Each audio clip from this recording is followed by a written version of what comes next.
of Femtech In Asia, where I offer a glimpse into the world of Femtech and sexualness in Asia by speaking with businesses and brands and personalities in this part of the world. Today we have with us the O Collective, and they are from China. Hey guys! Hello. Hi. The O Collective is founded by 4 friends. I have them here with me, and all of them are here today, so I'm just going to let them do the introduction of themselves. Can you tell us a bit about the O Collective, who you guys are, how did you meet, who's who? Okay. Well, I'm Eden, and Diana and Winxi and Simona. Would you guys like to introduce yourselves? I'm Diana. I'm Simona. Hi, I'm calling in from a quarantine room. Very in vogue.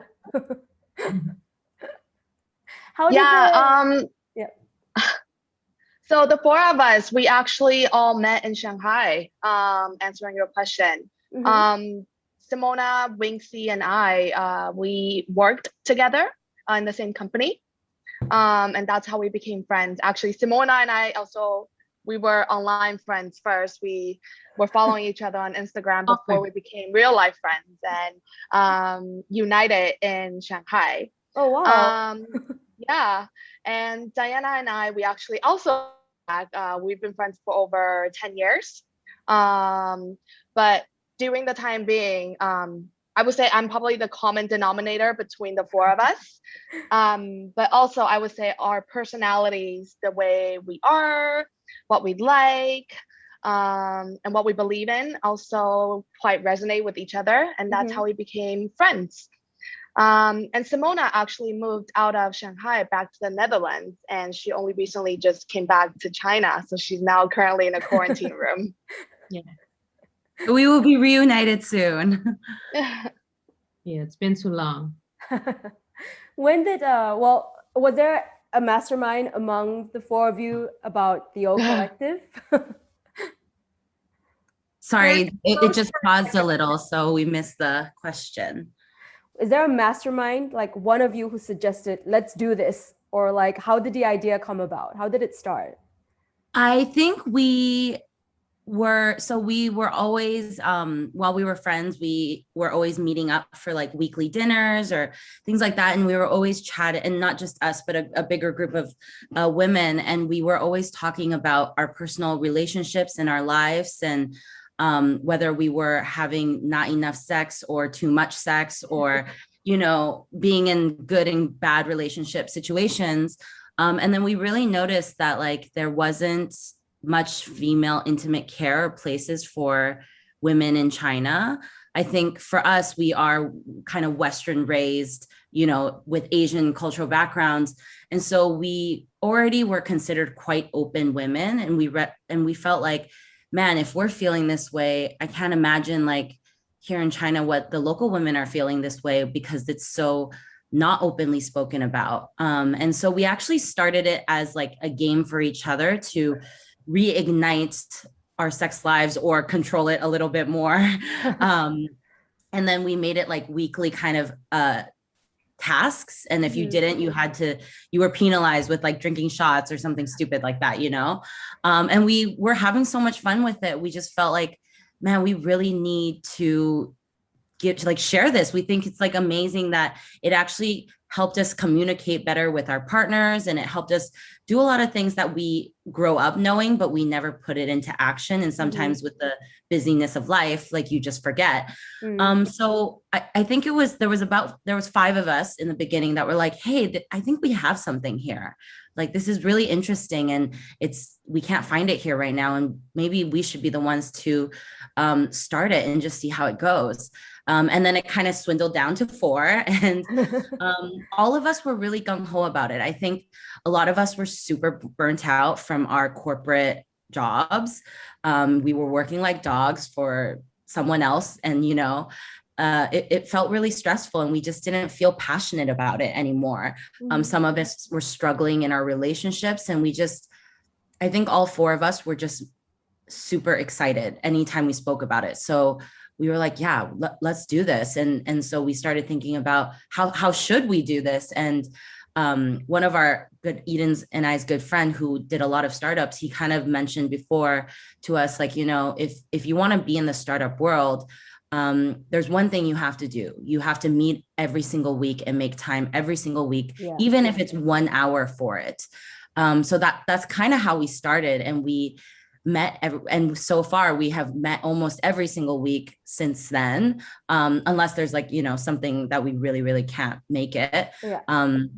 And we check in with each other. We put tasks together every single week. It doesn't have to be super aggressive, like you need to start a company tomorrow or next week, everything has to be done, but baby steps. And then I think what's great about us is being friends, we're so open and honest, and we're not shy to speak our minds. I was gonna ask, do you really find it difficult or better to work as friends?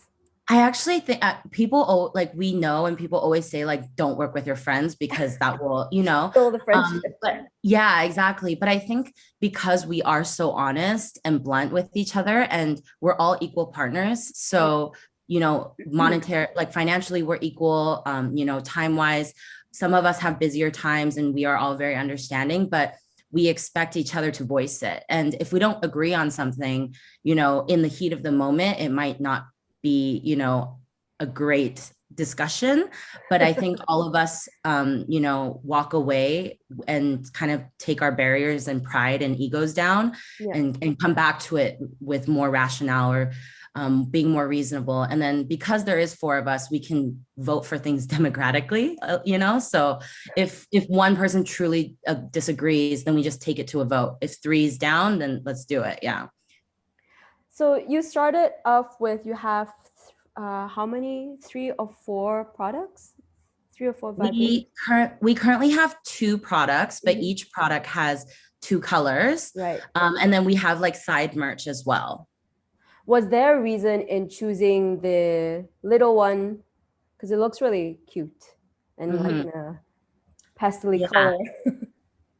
Go ahead. Sim, do you can respond to that one. Yeah, I have Pixie on my background, so I thought maybe I'll move to Pixie. The little one is called Pixie, so it comes in pink and in yellow. And we entered the Chinese market, so we wanted to go for the Chinese market, and we talked to friends. We did a research, and it's still quite a taboo topic. So there are a lot of different models on the market if you look at the Western market and the sex products in general. But we thought, we're not gonna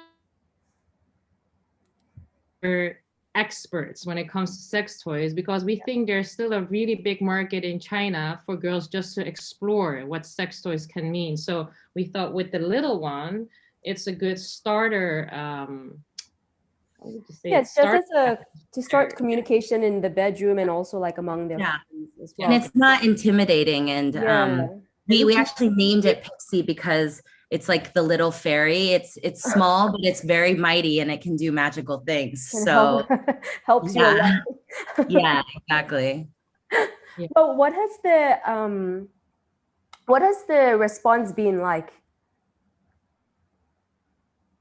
Hi, can you still see me? No, you've disappeared. Yeah. Also, do we want to share our second product? Yeah. Give me 1 second. Yes. Yeah, we can also introduce the second product. Yeah, or Eden can. The second product. Yeah. So we have 2 products on the market. What Simona have just introduced, that's our entry level product called Pixie. We also have another product called Kit. As you can see in my background and also on Winxi's background, we have 2 different colors, baby blue and very, very moon colored yellow. So we chose this product. It's actually bendable, and you can also insert. We chose this product because we believe it's for girls who can be entry level, but also a little bit more experienced. And it's also bendy and waterproof. Have you found that your audience, are they usually younger, or are they in the mid-30s? Are they local? Are they expats? I would say our consumers are relatively young, age ranging from 18 to 30. as we see from our demographic here. And I would say a lot of locals and as well as expats. I would say almost up to 60% locals and 40% expats. Wow. Because I mean, I think from speaking with other brands as well, it's always that I feel like the younger generation, like the Gen Zers, they're just so much more hungry for this knowledge, right? And they're like a bit more open-minded to it as well, whether or not they were raised overseas or in Asia, in China. So I mean, I think in China it's like a very interesting state, just because the Gen Zs grew up in kind of a much more affluent situation than their, elders. Like back probably like our mom's generations and above, that they were really hustling, and work was the priority, and sexual wellness was not. And so I think now that the kids who are growing up in this place in China, which is a very exciting city, and it's grown to be, one of the top most creative, most, innovative markets. And it's because the kids have the capabilities and the abilities to think freely and to think very creatively. So that's why I think there's so much more openness and willingness to understand better qualities of life, or how to improve it, and how to enjoy it. But definitely, I think right now there's only little facets of it where you can have these opportunities and experiences. So they're craving for platforms or groups or companies that can help, empower them to do all of those things and explore. I mean, I saw on Instagram that you guys just had a Shibari and mindfulness workshop. Like, how was that? Yeah. Amazing. It was so good. I personally thought it was good. Winxi, maybe you can share a little bit of why we decided to do this event and how it was. Yeah.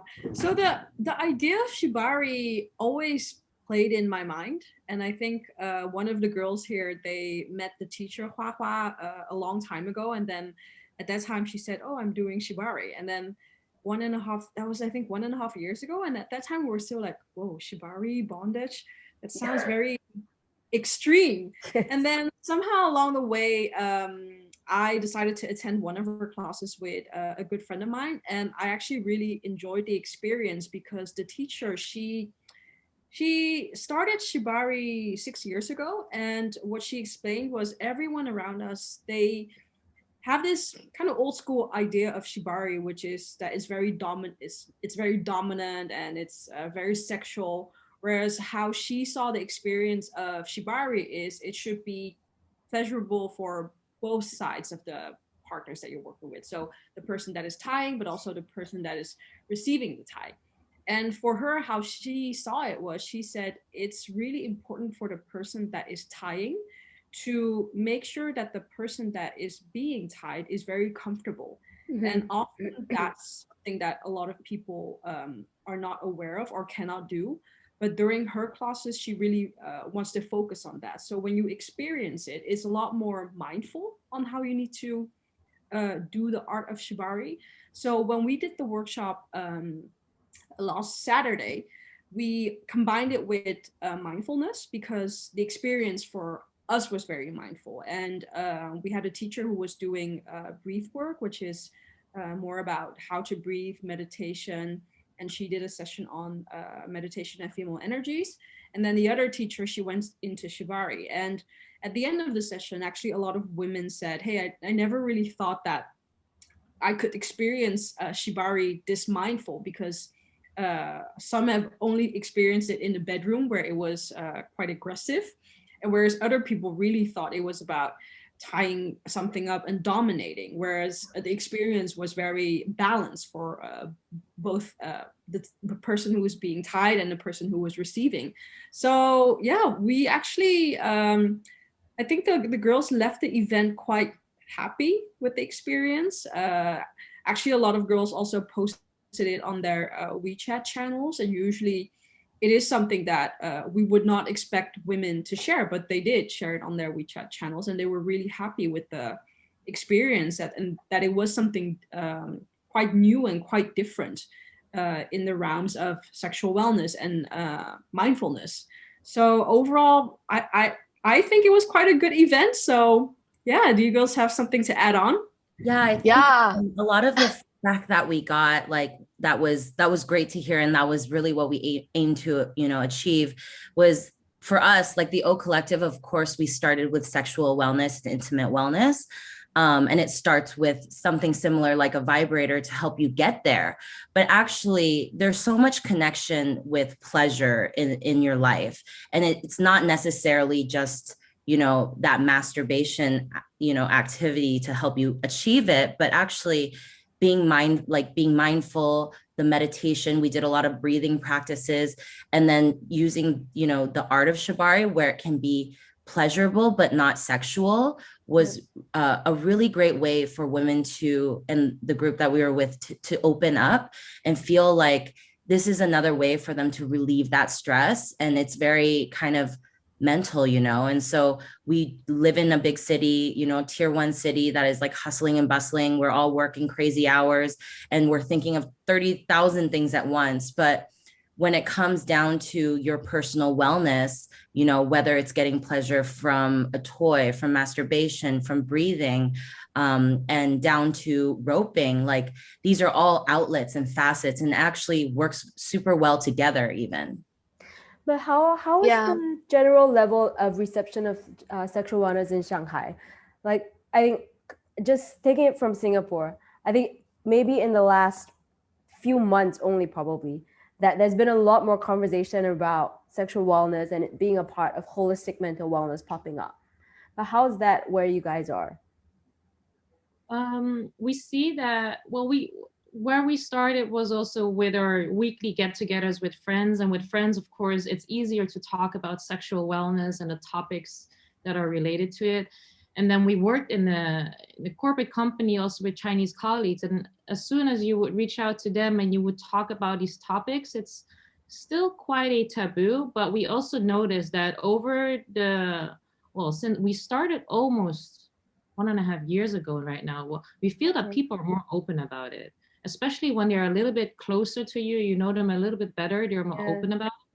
You also see more media outlets popping up talking about sexual wellness, female intimate wellness, their collaborations. So we see in general that the conversation is opening up. It's just not as fast as in the West, where everything is pretty open and I guess there's always that trickle down, right? Yeah, it happens like in the US and then goes to everywhere else. Yeah. And of course, here you also have to deal with censorship. Exactly, government censorship. So you need to be careful with that. But then overall, we see that there's a rising interest for wellness. Well, there's a rising interest for wellness, and what Diana also already said, it's like everybody's so busy, everybody's making crazy hours. It's a big city, and people also start to realize that they need to take care of themselves more. And wellness is part of that, but sexual wellness is also part of that for yourself and also for your relationship. So yeah, in general, there's a growing interest.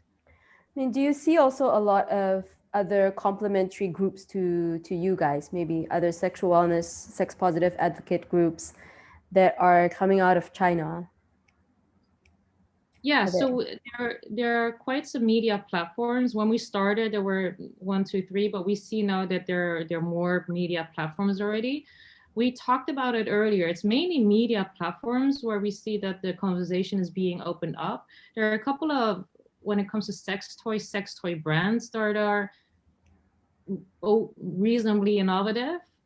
And then furthermore, there are a couple of brands that in the realm of, menstrual care. I think that hair cups, and also more innovative way of how to take care of your period. There are a couple of brands popping up there as well. So there's a little ecosystem that is developing in terms of Femtech in Asia. What are some of the most memorable client feedback, friends' testimonials about your business? I think we had an event once, and I think maybe Diana can also share a bit more about it, but we had a girl, she was just out of university. She was 21 years old. It was about female masturbation, and we asked the question, have you girls ever seen your vagina? Have you ever taken a look? And actually everyone did except for that one girl. And at that time, we actually prepared a mirror in our toilet for anyone who wanted to take a look. And we actually didn't think there was anyone that had never seen it, but there was one girl, and she yeah, Diana took her hand. She brought her to the toilet for her to have a look, and she did. She came back, and she was really happy with the entire experience, meeting the O Collective, and she really felt like she had found 4 older sisters that could explain her about female wellness, sexual wellness, because there were certain things that she felt she had a lot of pressure to have sex, to explore, and to do similar things as her peers, but she didn't really know who to talk to. And I think it was great for her that she found a community of girls that she could talk to, and also to tell her that, you know, nothing has to be rushed. Like, everyone has a different timeline in how they experience sexual wellness. And I think that was, for me, one of the best experiences so far. Are there any? Eden, you had a really good feedback from a friend who became single. Yeah. Actually, a few of our friends have been amazing supporters of ours. I would say the O Collective, the success it's been up to now, has always been, you know, via our community, our friends, via word of mouth. One of my friends actually sent me a text message after she bought kits. She was recently single, and she texted me and said, I don't know how much masturbation is too much. I fell asleep with kit in my hand. But the good thing is, I'm no longer on dating apps looking for hookups and depending on men to give me pleasure. Because that's what she always did. And kit was her first vibrator. And so for me, it's like, oh, wow, like, I'm so happy we're contributing to your mental health as well, and physical health. I actually also had one from a consumer here in Europe, because we were also testing out Europe a little bit. And she came back to me saying that she's been using it with her boyfriend and it's been amazing. I think she was a little bit scary or wary about using it together with her boyfriend, but she said since she got the product, the kit again, they haven't stopped using it anymore, and she was really happy. It was kind of an extra dimension to their relationship, a new relationship though. So it was kind of exploring each other, and then also together with Kit. Yeah. One interesting feedback that we got was our friend who just had a baby. And it actually wasn't pleasure related, but I guess it gave her pleasure in a different way. But I guess this is the funniest one that we got, was that she's breastfeeding, and so she had a clogged duct, like a clogged milk duct, and she took the kit and just massaged the duct till it was, you know, okay. And she was telling her other mommy friends, like, it's amazing, like, because usually when you have a clogged duct, it's really painful, and you have to put a hot cloth on it, and you have to massage it with your hand to loosen it up. And she was like, yeah, Kit just did that for me perfectly. And yeah, we're like, oh, that's a great way to use it too. You know, I have a friend who bought a lactation massager. Yeah, exactly. She was like, I mean, this could just easily pass off as a vibrator. Yeah, for sure. I mean, I think it's the same technology, really. So yeah, multifunctional. How are your families? Like, have you faced any backlash from your friends, from your families being in this line? Nope, I think none of us. Not at all. I think I told my family the latest out of all 4 of us, just because, like, I grew up with 3 guys. So I have my dad and my 2 brothers. So I didn't really have like a female person in my life growing up. And so I was really nervous to tell them, because it's a really awkward conversation situation, you know? And so I think all the girls had already told their families and they were all super supportive. And not that my family has not been supportive of anything I do, but like I was just really nervous because I think it was my dad and my brothers. Yeah, And then finally when we launched, I told them in like our family group chat, and they were so excited. And my dad's first response was like, well, now like Diana can be the sexual expert in our family. I'm like, oh, I didn't expect that reaction. So like incredibly supportive. I Yeah. want my brothers coming to me with their stories. Yeah. And so I was like, oh, okay, that was a way different reaction. But yeah, I think all of our parents and siblings and stuff have been incredibly supportive. Our friends, so supportive. I mean, what has been sorry, go for it. I just wanted to say that Eden's and my mom, they are actually even trying to collaborate in a way, because my mom has all of her friends, and Eden's mom wants to set up her own sales channel in Taiwan. So I think our families have been really supportive. Yeah. Oh, that's amazing. I mean, it's been, you said you guys started a year and a half. Are there any goals you've set that you've accomplished? Where do you see the brand going? What is the mission?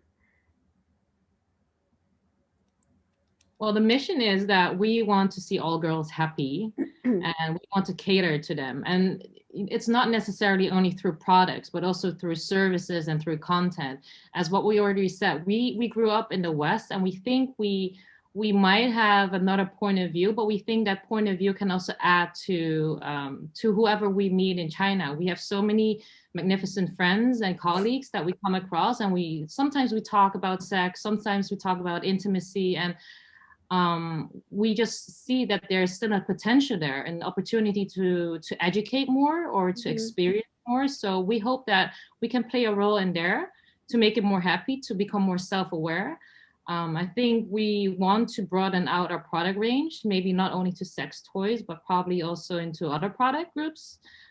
We've organized a couple of events and they've been really successful. So I think we're also going to be carrying through with the events. And then of course, we also have a content pillar, content and community. So we're also carrying forth with the content. So we're trying to push more content because we see that girls are very positively reacting to it, because we have weekly content with interviews about girls that are just like you, and we interview them about sexual wellness topics, but we also have informative topics that come out on a weekly basis. So it's education part also that we want to broaden out. Is there anything else, girls? No, I think that's totally it. Do you have a dream sex toy that doesn't exist that you wish that you could make? Dream sex toy. I don't know. For me personally, I actually don't think that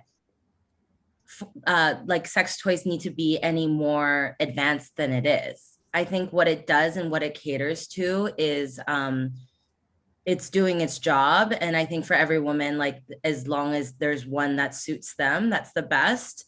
And we have a lot of feedback, like some feedback from women saying like they just don't prefer, using a vibrator, and that's fine because it's supposed to just be there for you to help you get there, but it shouldn't be like you're dependent, So yeah, I think for me personally, like I love like the toys that we have, and we have some other toys that we love and that we're, looking into and stuff. So yeah, there's no dream toy. Yeah. For me, at least. I don't know about you girls. I mean, I don't have one either. There are already like so many incredible inventions out there. Yeah, exactly. Yeah, there's so many. I mean, there are ones that like bend, you can add on, they're modular, they heat up. Yeah, they do everything. I mean, I think right now, the biggest thing that we care so much about is like the safety of them. I think that's something that it's funny because like it's so far advanced, like it can do so many things already, but actually you'd be surprised about how unregulated this industry is and how people aren't really caring about it yet. And I think as us women who are using these products on our bodies, we're very conscious of ensuring that whatever we're giving to other women is super body safe, reliable, and trustworthy. So I guess that would be kind of to answer your question, that part, the safety of being able to use that product openly and comfortably. Yeah. And yes, for us, when we were producing our own products or doing research for our own products, we tried a lot of different samples also. Others had apps on their phones. Others had like moving pieces on it. And in the end, we realized the simpler, the better for us, for all of us that we, when we were trying the product. So sometimes when people say, is there a dream product? I wouldn't say to create something that is very crazy, because our body parts are not necessarily very crazy. It's quite simple. So I think that's one of the things that we find very important, that let's not overcomplicate the product. Yeah, I totally agree with what Winxi have just said. And also every woman's private is completely different. There's never a one toy that fits all. Maybe something that will fit me will not be able to fit Simona or Diana or Winxi. We also believe that like every experience, even though with a vibrator, it shouldn't be taken away from the experience you have with yourself. So only you know yourself the best, and whatever product you use should be able to fit whatever experience that you need. And also at the same time, for you to be very aware of what makes you feel good, what doesn't make you feel good. So although we may have dream products in our heads, but it may not be everyone else's dream product. But we do believe in terms of what we're trying to provide here with Kit and Pixie is something that is simple for girls to, be in the now, be present, but at the same time be able to explore parts that make them feel good. And I've come to my last question, but have you learned anything about yourself that has surprised you in starting this sexual wellness journey and being the voice for like a generation of women? I can maybe start answering this question, but we may have 4 different answers. But for me, I would say the biggest learning would be to work with friends. This is, of course, like I come from branding background and creatives. But for myself, it is working with 3 other really, really close friends of mine, and how to be able to manage friendship and a working relationship. That's also something that I continue to learn to become a better communicator, and ensuring that, hey, we're still being respectful in workspace, but at the same time, we all have our emotions, and we sometimes overstep when we're working with our friendships.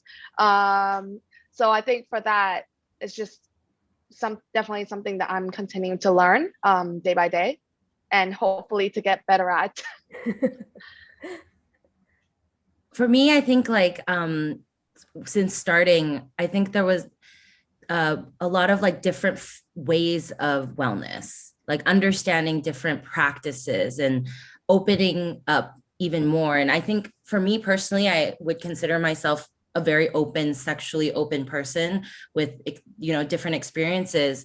But then I felt like after like we started the O Collective, I felt more empowered to own that pleasure myself. I think there's always like that traditional value or thinking of, the act is over when he comes or when he finishes. And even at my age now, sometimes I forget I am fixated on that versus actually thinking about myself, like always making that person feel more comfortable. Where when we started the O Collective, I was really telling myself and reminding myself, like, I should be owning this pleasure and this moment too. And whether it's through different practices of mindfulness or different practices of, BDSM or whatever, like always making sure that it's not just, comfortable for him, but comfortable for me. Definitely.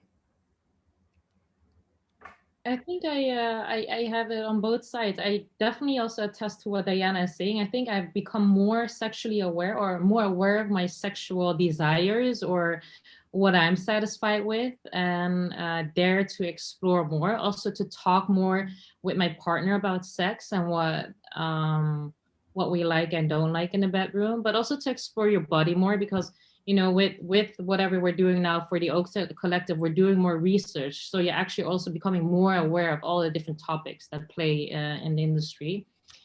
And then also on the other hand, on the business side, I think when we got into this project, our ideas were magnificent. We're like, oh my God, the first year we're gonna conquer China. All the girls are gonna have a vibrator in their hands, and it's gonna be amazing. And I think we're coming back from that right now in our first year of startup. There are, it's amazing. We've got a lot of traction and we have a lot of support from friends, and we see that there's a lot of positive feedback from consumers. But we also see that sex is still very it's a taboo and it's censored. And for instance, the normal vehicles that you would use in e-commerce or just starting your brand as a Exactly. sex brand, you can use it. Yeah. Like for instance, advertising is not possible, right? So we come from a corporate background and from a big brand, and everything is done at a certain way. So we thought, okay, we could use those ways, and then there you Yeah. go. But I think we came to realize that we need to treat this entirely different. It's more a market where it's slower. You need to build up your organic growth, your authority. People need to get to know you. You rely more on word of mouth. But I think also on the other hand, that makes your brand stronger because other e-commerce brands and other products, they rely maybe on Facebook paid advertising, and you get a lot of traffic in the beginning and a lot of sales, but you don't know if those people are coming in because they really like the product or they're just being pushed into your store and you're like, well, let's try it out. And with our industry, what we're doing right now, we see that we're really gaining fans, and those fans really sincerely interested in what we're offering them, and then they're buying. So it feels that we're also having them, we were creating a relationship with them also for the longer term. Definitely. So slower, but hopefully also more qualitative. And to also add on, I think when we started the O Collective and we started promoting the topic of sexual wellness, there were the people that loved us as a brand, and there was also a really big group that was kind of shocked about what we were doing so openly. And a lot of women thought, oh, it's kind of vile and they are the sex toy ladies. And now it really was. And 1.5 years later now, the O Collective, whenever it comes up, the perception has changed. Like people are looking up towards the brand. When they hear the O Collective or there is a draw with our product, for example, everyone wants the O Collective. They really think it's a cool brand where a group of women are really normalizing the sexual topic. And because in the beginning, no one or a lot of women didn't really have a platform to talk about this topic, it was kind of seen, it was a bit more secret and a bit more shameful.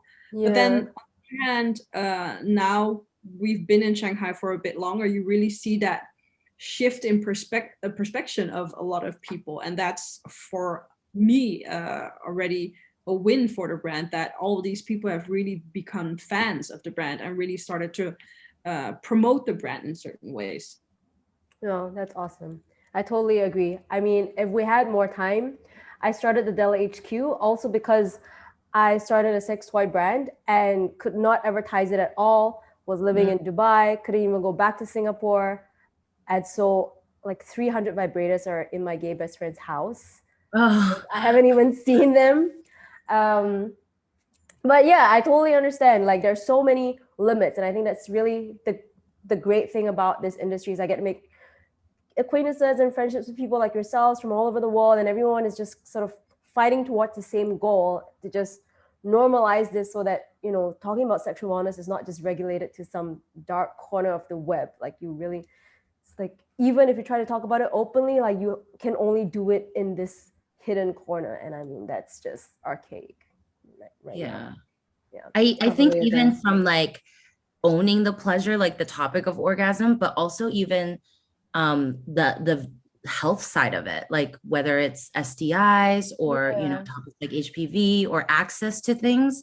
It's baffling how difficult it is to find information unless you go online and the first thing they tell you is you have cancer, you're going to die, or so like it's just crazy, especially in the markets, how developed in many cities are and how difficult it is to get access to that stuff. And I think for us that was such a huge connection point for us too, because getting a health check and making sure that you're healthy and all of that is so important. And it's all about the mental wellness and physical wellness of women, and we really do need to make it open so it's not awkward and uncomfortable for people to ask for help. Absolutely. Well, thank you guys so much. That's all the time that we have. I really appreciate you taking out the time of your super busy day, I'm sure, to do this with me, and I hope we meet again soon. Yeah, such a pleasure. Take care. Thank you. Thank so much. you. Thank you so much. Thank you. Bye. Bye-bye. Thanks.